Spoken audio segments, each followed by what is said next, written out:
সম্পর্কে তৃতীয় ব্যক্তির আগমন হলে সেই সম্পর্ক কখনোই দীর্ঘস্থায়ী হয় না। কি বাবার কাছেই তার মেয়ে এক একটি রাজকন্যা, যার কাছে মানসিক শান্তি মেলে তার কাছে তার ঠাঁই হোক।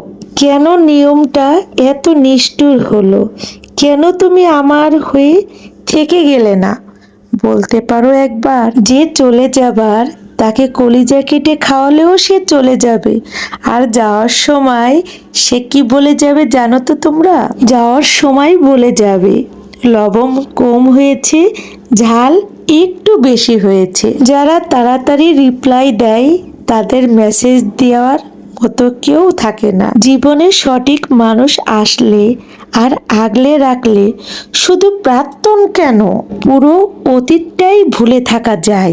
অর্থ সম্পদ থাক বা না থাক, সব পরিস্থিতিতেই শেষ বয়স পর্যন্ত পাশে থাকতে চাইবে এমন একটা মানুষ সবার হোক, এমন একটা সম্পর্ক সবার হোক। ঝগড়া হবে, অভিমান হবে, কিন্তু কখনো বিচ্ছেদ হবে না।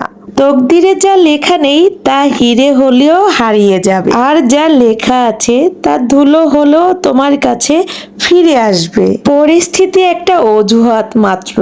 ইচ্ছে যদি তোমার থাকে তাহলে স্রোতের বিপরীত সাঁতার কাটা যায়। পরিশেষে দেখলাম আমি কারোর কাছেই স্পেশাল কেউ নই। আমি থাকলেও যা, না থাকলেও তা।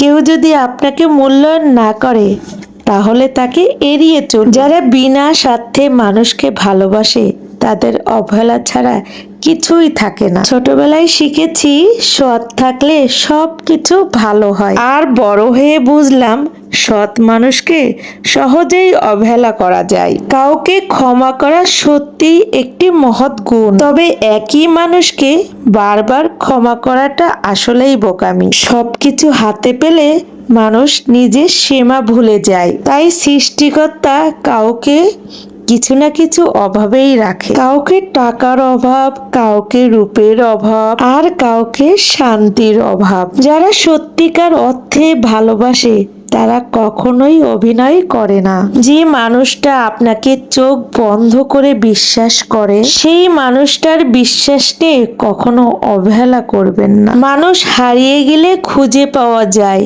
কিন্তু মানুষ বদলে গেলে আর ফিরে পাওয়া যায় না। এই শহরে মিষ্টি হেসে বলা মানুষের অভাব নেই, বাস্তবে মানিয়ে নিয়ে সারা জীবন মানিয়ে নিয়ে পাশে থাকা মানুষের বড্ড অভাব।